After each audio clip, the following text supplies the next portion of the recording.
Olá, seja bem-vindo mais uma vez à nossa aula de hoje. Nós tivemos uma aula semana passada aqui no nosso programa de integração social e estudamos sobre a questão da perseverança. Nós vimos ali o que é a perseverança, nós vimos ali exemplos de pessoas perseverantes ali na palavra de Deus. E nós vimos também outros assuntos relacionados à perseverança. Com certeza você tem material em suas mãos, que essas videoaulas precisam ser acompanhadas com o material apostilado. E também você vai estar sendo acompanhado por alguém que está aí consolidando você, que é o integrador social, aquela pessoa que vai estar ali ajudando você a se integrar, não só nas questões dentro da igreja, mas também em relação ao reino de Deus. Esses estudos são bases, você precisa passar por esses estudos. Pastor, quando é que vai finalizar o meu processo de integração social? Quando é que eu vou ser realmente integrado ou integrada dentro da igreja? Isso vai acontecer quando você se batizar. Até o batismo, você estará no programa de integração social e vai ter ali um consolidador, que é o integrador social, ali te ajudando nesses passos que você precisa dar em relação à sua fé. E você vai estar sendo acompanhado pelo integrador social, você vai estar sendo acompanhado ali também pelo pastor da igreja, vai estar com esses vídeos, essas videoaulas ali, instruindo você, e você recebe também essa apostila para você poder estar lendo, estudando as escrituras, respondendo as atividades e passando essas atividades respondidas para serem corrigidas ali pelo integrador social, que é o consolidador da igreja. Amém? Mas hoje nós vamos falar sobre fé e confiança, né? É a mesma coisa? Qual a diferença de fé para confiança, se não for a mesma coisa? Como é que eu vou, então, poder conceituar essas duas coisas? Vamos ao nosso estudo de hoje, em nome de Jesus, e com certeza você vai gostar. Amém? Não podemos jamais confundir fé com confiança. Enquanto a fé é como a partida do motor do automóvel, a confiança é o combustível que mantém este motor funcionando.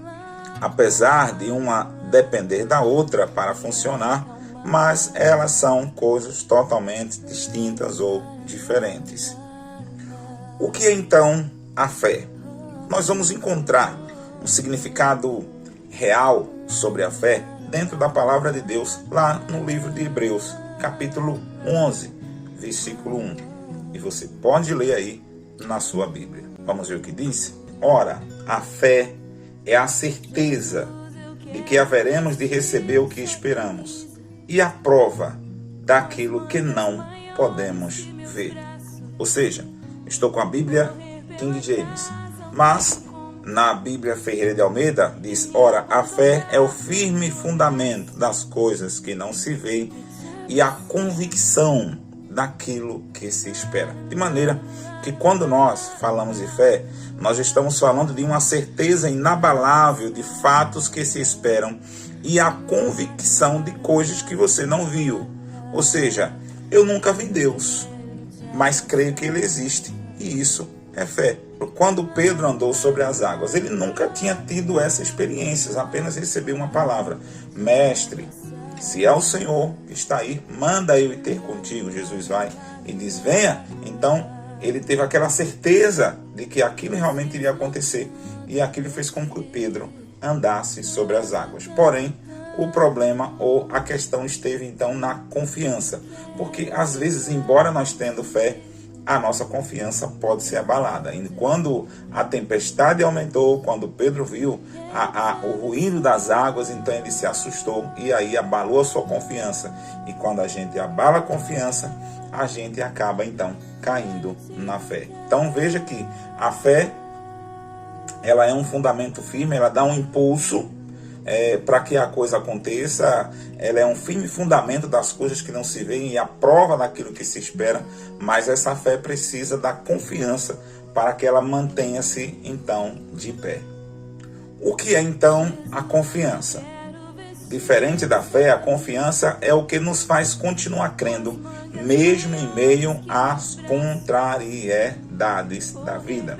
Ou seja, Às vezes a coisa que nós acreditamos, que nós cremos, começa então a dar errado, começa a fluir de uma forma diferente, não sai como esperado, e aí bate aquele certo desespero. Quando bate aquele certo desespero, é porque na verdade a nossa confiança foi abalada. Vamos ver o que a palavra de Deus diz aqui no livro de Jó, capítulo 11, versículo 18. Veja só. Diz assim: terás confiança em teu coração, porque agora há esperança. Vivias perturbado, mas agora deitar-te-ás seguro e tranquilo. A confiança é o que nos faz ficar tranquilo, mesmo quando as tempestades forem fortes, mesmo quando as coisas estiverem ao contrário daquilo que a gente acredita, mesmo quando a tempestade nos assustar.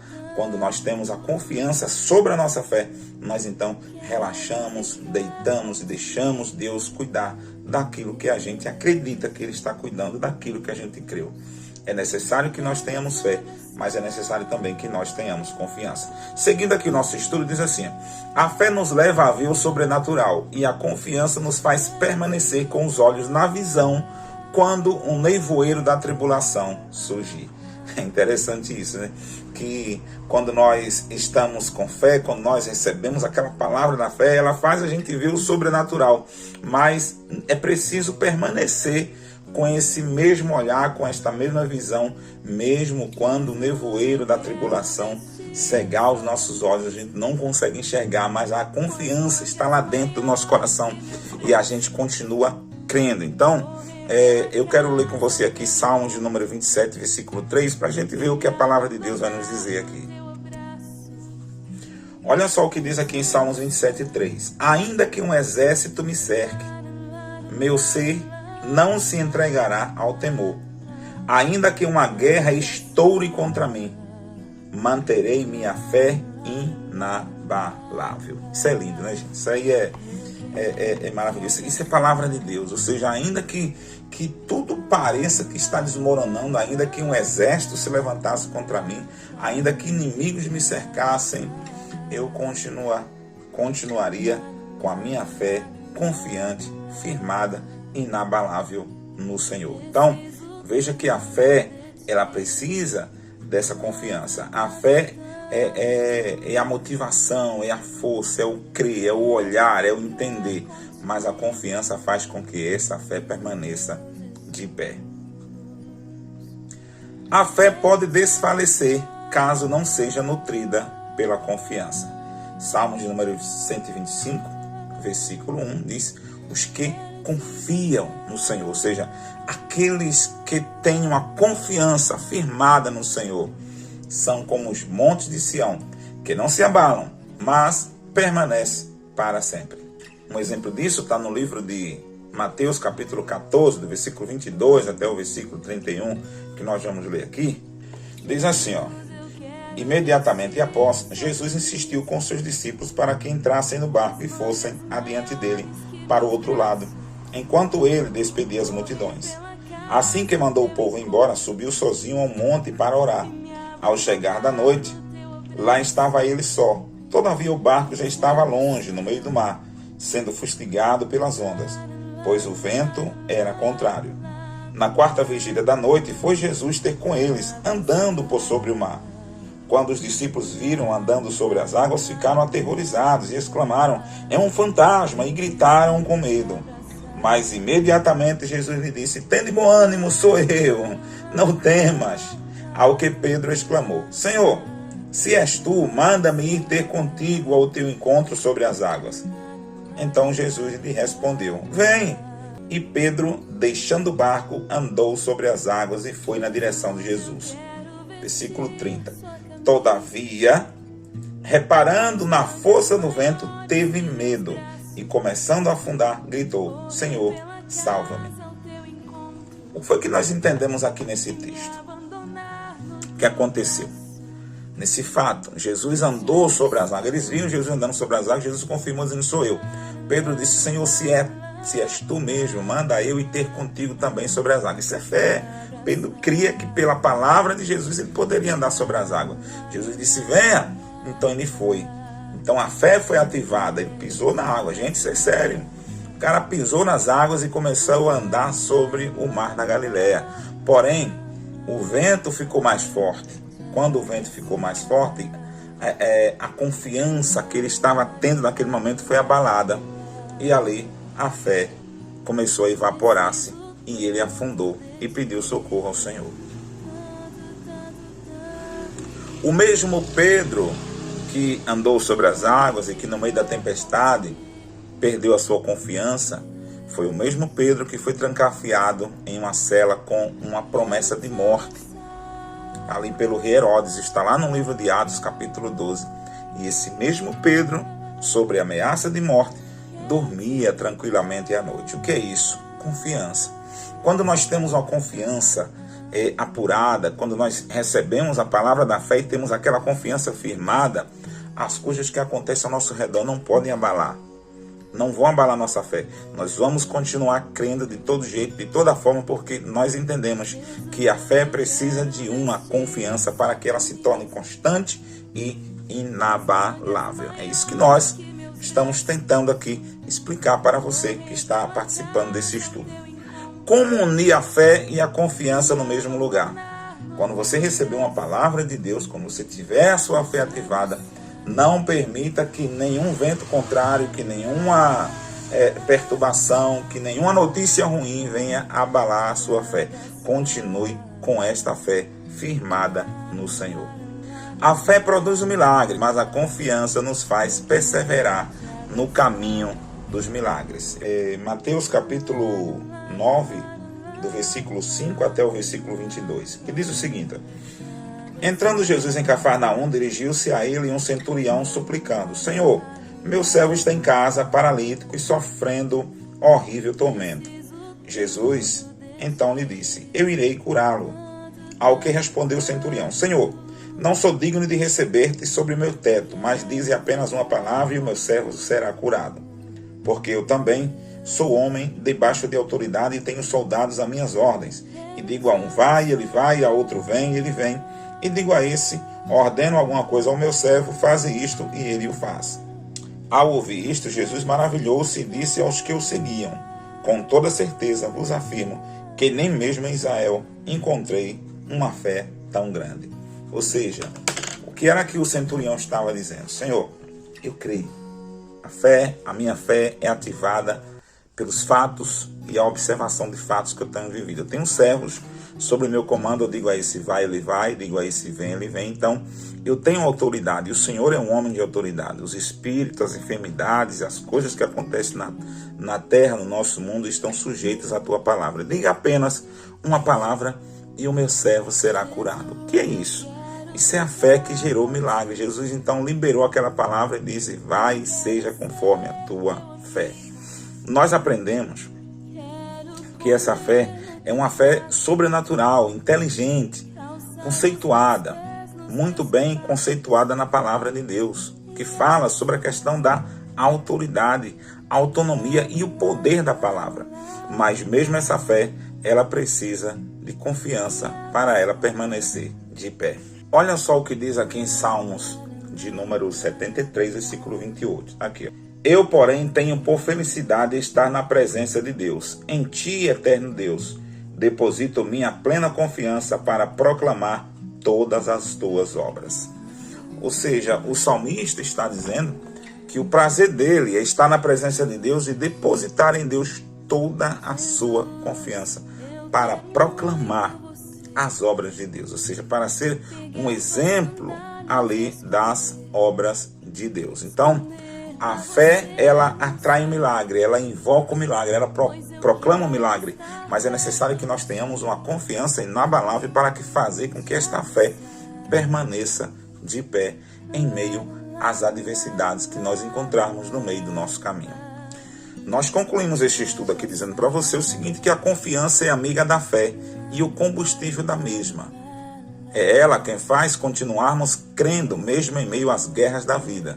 Quando confiamos no Senhor, somos dignos de aceitação perante o reino dos céus, pois para Deus só será aceito aquele que tiver conservado a fé pela confiança inabalável no Todo-Poderoso.